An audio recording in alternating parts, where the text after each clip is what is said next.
Welcome to Figure Eight, where we feature inspiring stories of women entrepreneurs who have grown their businesses to 7 and 8 figures revenue. If you're in the mix of growing a bigger business, these stories are for you. Join us as we explore where the tough spots are, how to overcome them, and how to prepare yourself for the next portion of the climb. I'm your host, Julie Ellis. I'm an author, entrepreneur, and a growth and leadership coach who co-founded, grew, and exited an 8-figure business. This led me to exploring why some women achieve great things. And that led to my book, Big Gorgeous Goals. Let's explore the systems, processes, and people that help us grow our businesses to new heights. If you're interested in growing your business, this podcast will help. Now, let's get going. Hello, and welcome to this episode of the Figure Eight podcast. Today, I am joined by Lori Weir, who's the co-founder and CEO at 4 Eyes Financial. Lori is a people and a business builder and a serial entrepreneur who is now working in the FinTech space and building her company there. I'm very excited to have her with me today, and I say welcome to you. Thanks for joining me, Lori. Thank you so much for inviting me, Julie. I'm really happy to be here. I'm so excited to have our conversation because I love talking to a diverse group of women entrepreneurs and all the reasons that we start businesses because we see needs in the world. And I'm interested for you to share a little bit about what your entrepreneurial journey has looked like. Yeah, I'm happy to share. So I've been an entrepreneur since 1996, which is likely a year in which some of your listeners have yet to be born. And so, but what's interesting about being an entrepreneur is, once you are one, you kind of are always one. And but my journey has been really interesting in that. You made the point, entrepreneurs really want to, they see a need in the world and they want to, to meet it head on. And my first business was actually an adventure based learning company that I started in Atlanta, Canada. And that came from a consulting project that I had, working with the province of New Brunswick to help them identify if there was a market opportunity in incentive travel. And so you're likely aware of, sales organizations incentivizing their teams and people to achieve targets by sending them off to places like Vienna or Australia, or, some really sexy places around the world, Las Vegas or whatever it might be. But destinations all over the world, they categorize different types of clients that they try to attract to their destination. Part of that is meeting and incentive travel, and so that was a project that I had. And during that research, of course, there aren't, sort of world renowned, we don't have like anything akin to the Eiffel Tower or, the experience of West End London. However, what we do have in New Brunswick is a lot of nature, a lot of adventure, and a lot of opportunity for quiet reflection. And when I was doing my research to see what kind of product was available in New Brunswick, we do have some very high end properties here. And I thought to myself, well, what kind of people actually win these types of incentive travel programs? And in my research, I discovered that the same people tend to win again and again and again, regardless of what the prize is. So the destination wasn't really the pull, it was really coming from within the individual who, wants to win. So these are, so serial winners. And I thought, I bet people like that would really like an opportunity to have further development. And I set about actually putting together some programs that would be encompassing motivational experiences, time for reflection, experiencing some of the natural beauty of the province through kayaking, being in the woods, doing high ropes experiences, things like that. And I worked with an individual to build out these programs, and I presented it to the province, and I thought it was such a fantastic idea. And they were like, I don't think so. And so I really was sold on it. And I said, well, we need something like this in the province. And so the person I partnered with to develop the programs, we started a company. And so through that work, evolved throughout the years different types of consulting into organizations around organizational design, um, creating operational efficiencies. So beyond the individual, what can the organization do to help create, the opportunity for people to win in their work? And that included um, everything from leadership development to sales training to Lean Six Sigma and operational efficiency types of programming. Um, and one of my clients happened to be in wealth management. And I had a number of firms that I worked with in wealth management in the GTA. I had clients in Atlantic Canada like JD Irving. Um, and but through my work with wealth management, uh, I saw a real opportunity to create some operational efficiencies in the back office.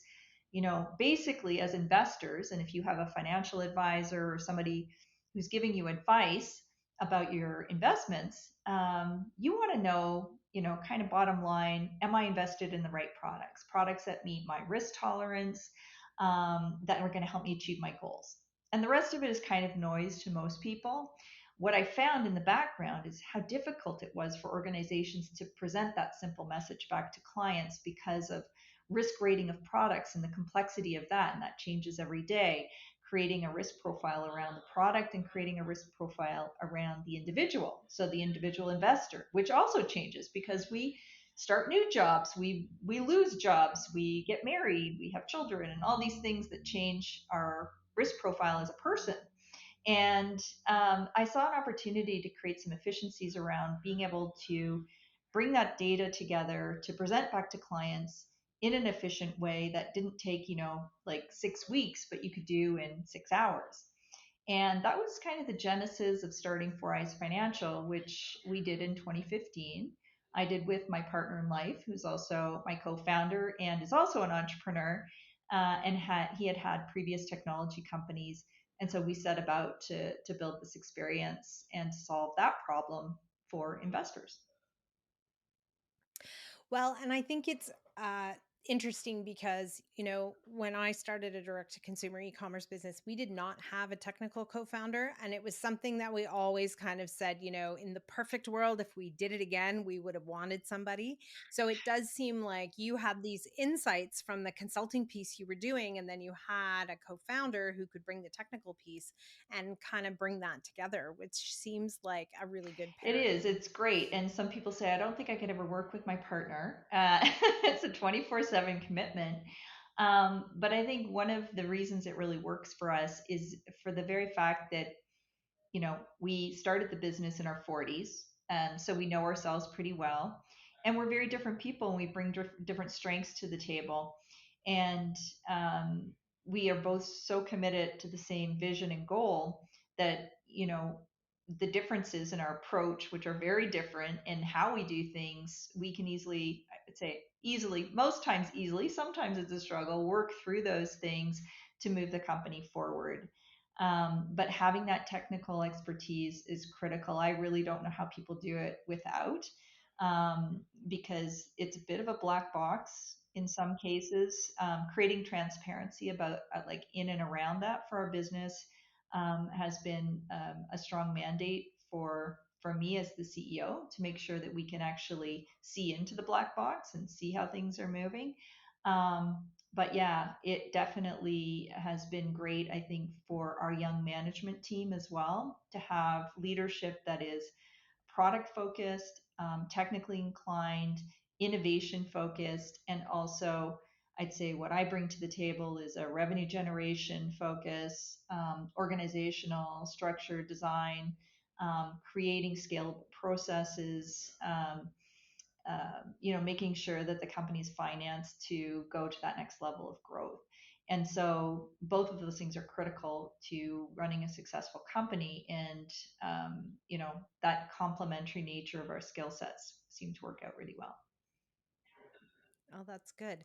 Well, and the scaling of a technology company is not the same as what it would take to scale up more a consulting side company where you're doing it with human capital.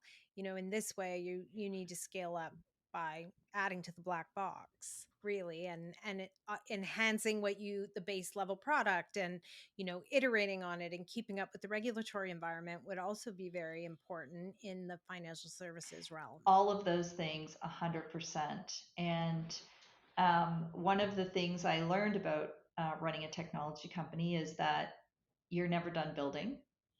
It's never done.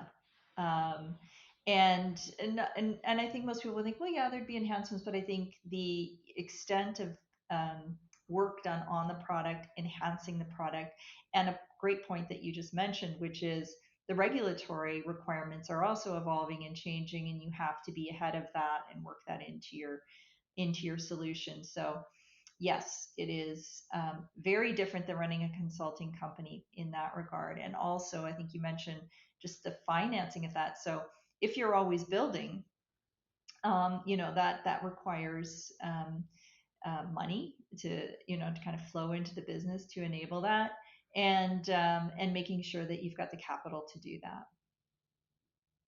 Yeah. And so that's where then, fundraising comes into play, and like learning a skill set around,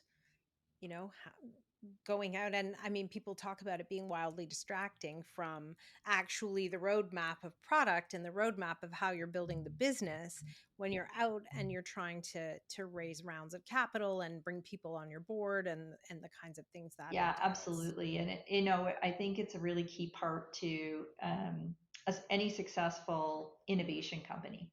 Innovation is expensive, and so a core part of leadership's responsibility is to make sure that you're engaging externally with all kinds of different partners, including potential financial partners, and it is a significant part of the role. And yeah, and uh, did my own sort of how to capitalize a scaling tech company informal MBA this past 12 months as I thought about how do we do this? We are going to market in the US in 25.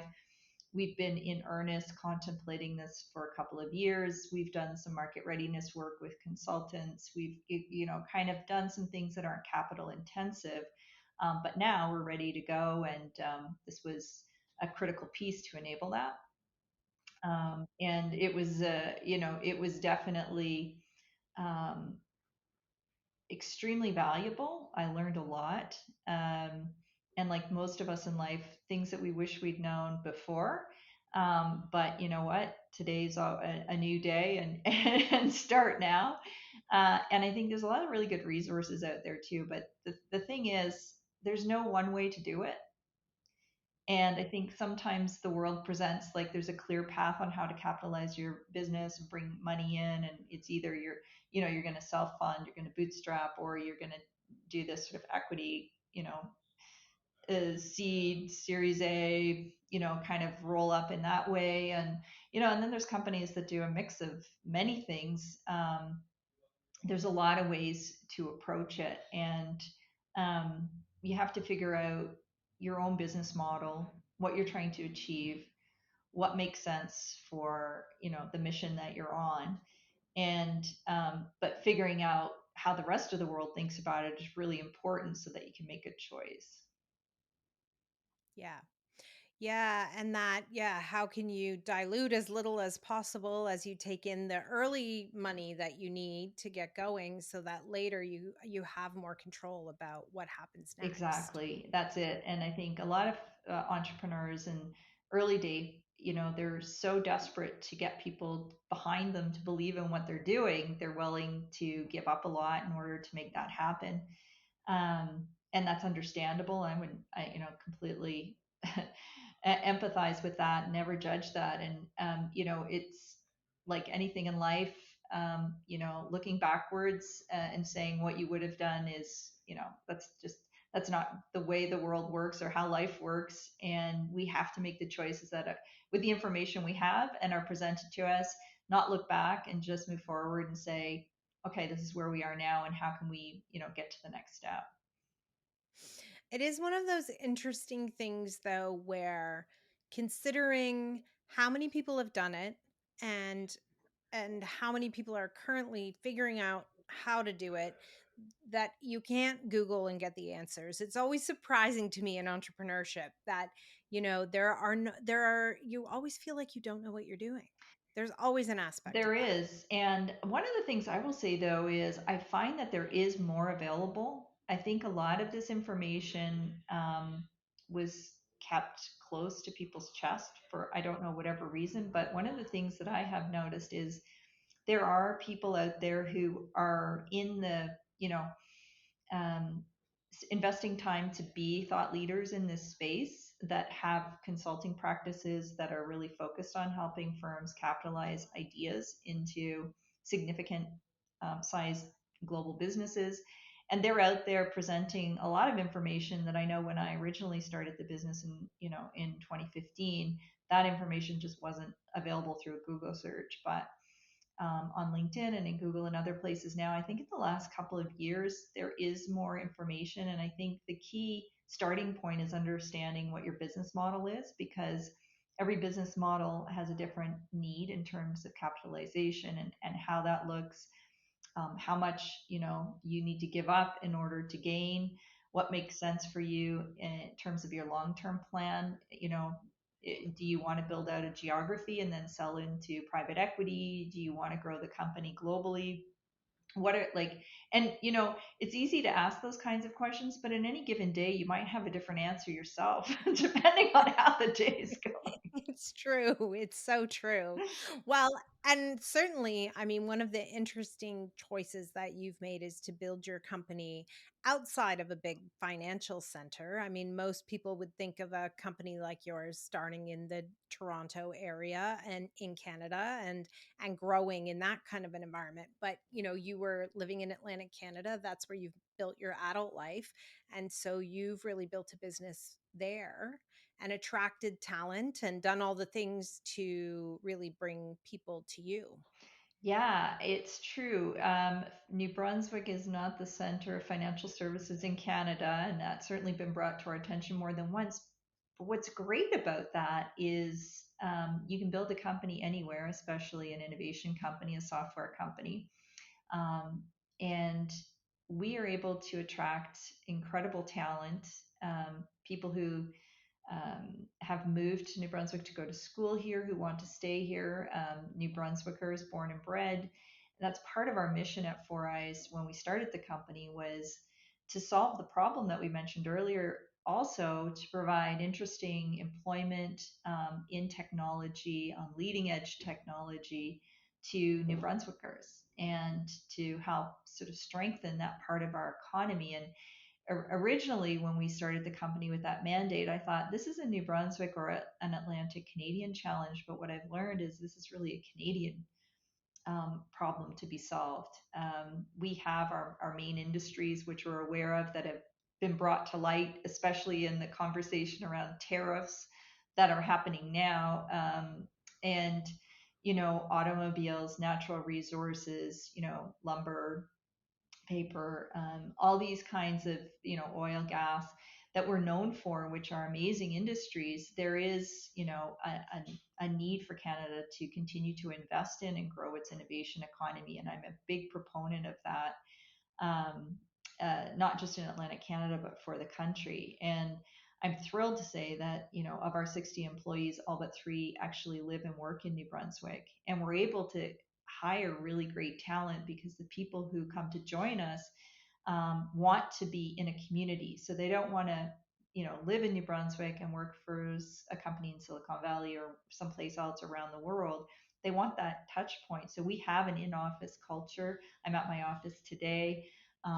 Yesterday, we have an office in St. John and one in Moncton, New Brunswick. I was at our Moncton office. We had about 12 people together, put the Christmas tree up and had a moment, together decorating the tree, having some hot chocolate. And these, kind of connecting points are really important to the kind of people who choose to work at Four Eyes. And I think it really helps us with retention and we're introducing people not only to interesting, our technology is built on AWS, but also to financial services as a sector, which they would not be exposed to otherwise here. And I think, we're in wealth tech, which is a subset of FinTech. And that is a sector that will continue to grow. And so the folks that are joining us fresh out of school and who are learning, it's great for their career trajectory, wherever they choose to go. Right. Well, and I mean, interesting because it makes me think of that sort of wealth transfer stat that's out there, which I think for Canada alone is in the trillions Mhm. over the coming sort of decade. And so I think people are interested in wealth tech because they want to protect their assets and protect the money as it moves in between generations. Yes, absolutely. And I think just even understanding what, investing is and what it means, and the core pillars of life are health and wealth, for a successful life, and being part of understanding what does a healthy, sort of investment strategy look like, and understanding that from a deep knowledge perspective, but also literally seeing how the sausage is made by being involved in our business, I think is incredibly enlightening to people, and just as individual employees helps them make really good choices at a young age, around it. And to your point around, sort of wealth transition, it also helps them, with members of their family as they think about what does good look like. And none of us really know what wealth management is going to look like 20 years from now. But people are always going to want personalized advice from someone they trust. And at this stage, a lot of people say, well, is AI going to kind of replace the traditional advisory model? Personally, I don't see that.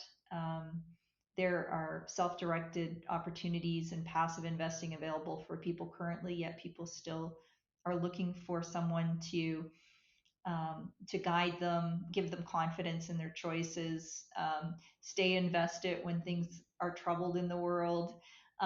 Those kinds of things that are really important. And also to understand, AI is great, and we use it in our platform and machine learning. We are focused on using it to its fullest ability in a very structured, thoughtful way, but we are providing, solutions that help the industry perform. It's always going to rely on judgment, and until AI has demonstrated good judgment, well, I think things will move quickly, but at the same time, that trust, and personal touch will. I don't think that will ever go away. Yeah. Yeah. As it evolves, there's still a role for relationship in this process. But we can definitely take the cost out of it, like the busy work, right? All the stuff that people are doing behind the scenes, so that they can actually give really good advice. Right. And actually do what people want to pay them for, right? Exactly I mean, right. that is really the at the core of it. So when you imagine starting this business, I'm sure that things looked a little different than they look today in terms of what you thought the product would be like. And, I think that the need you're trying to meet is probably not changed, but how you're meeting it is changed. And I'm curious about what that journey's been like. Yeah. So, when the rubber hits the road is when we really learn and get in market. And also understanding what isn't in market, right? So, especially I think for people who are providing B2B technology solutions, we talked about understanding how to, really go about capitalizing your business in the best way possible for you. There was very little information. I think the same holds true for really getting a good lay of the land from a competitive analysis perspective on B2B software that's in the back end. um, you know, uh, that is challenging, and you get to learn that by being in market. And then you also understand where there's clear opportunities that you may not have recognized. And I found that certainly the case for Four Eyes. So in our solution, we ended up building out what we now call it, simplifying compliance from a front end, know your client, am I invested in a suitable product perspective, but we also provide, which wasn't part of our original product iteration, a post trade surveillance, monitoring, and desktop for compliance officers so that they know that they're meeting the regulatory requirements presented in Canada by CIRO, used to be known as IROC, and also that they're meeting the suitability requirements of the individual clients and their company's policies and procedures. And so our platform enables the data to flow through the front end experience with the client to the back end around post trade surveillance, and that is unique in the marketplace. Interesting. So I would think that makes you desirable. But of course, cracking into selling to in a highly regulated industry as a new player is always a challenge in terms of like how you build that, right? It is, and it's all about credibility. And that comes over time as you add clients and they have good experience and they go through audits and they're successful. Those things all help to build credibility in the market. And you always need your first person to raise their hand and say they're willing. And we were very fortunate to have our first client, who continues to be a client today, who was willing to raise their hand. And I think any entrepreneur will tell you, getting that first customer is tough, and it's exhilarating, and it's a critical, that's the first step to the rest of the journey. And uh, for us now, going into the US, that's what we also have to achieve. Now we have a proven product in another market, but we all like to think we're very different, and in fact there are differences from geography to geography. So we have to go through that same proofing path with our U.S. growth as well, and find someone willing to raise their hand and say, "I'm going to take a chance on these guys." Yes, and you had mentioned to me before that, 2025 is your year for learning about the US market and about how you want to play in it and what your role is there. My reaction is, I think that's a great way of looking at it because it can be hard when you're in learning mode. Like when you keep hitting, oh, it's another dead end. It's a door that won't open. And so you're sort of seeking and learning and trying to figure out where you're going to get your toehold, and that can be sometimes difficult. Yeah, absolutely. And we don't know who that first customer is going to be, and so we have a thesis, and we're going to go in, and we're going to approach the market. The great thing about being in a niche market is we know exactly where those buyers are, so we can go have the conversations, test our hypothesis, and see what we learn and come back. And modify, and go back in. And it's about accelerating that and doing that quickly to advantage that will help us by the end of the year say, okay, we've got our first client now, and that's what that's the target. Yeah. Yep. And getting the toehold with those first clients so that you can grow up the smaller ones to the medium ones to the big players. Exactly right. Yeah. And I think one of the things that sets us apart in the market is that we're enterprise grade software. And that's great, except selling into that space requires a lot of resources, and so we definitely have the same path that we took in Canada, which is start with a smaller firm, move up to mid-sized market, and then approach the enterprise once you've got those proof points in place. I'm excited about that though, because once you get to that enterprise level, and there are very few competitors at that level, will be positioned to win. So as an entrepreneur, I'm always focused on the future, and I'm very optimistic about it. That's great and exciting, and I'm sure there's going to be a lot more learning, and it'll be interesting to hear in a year from now where you feel like you're sitting. Yeah, I know.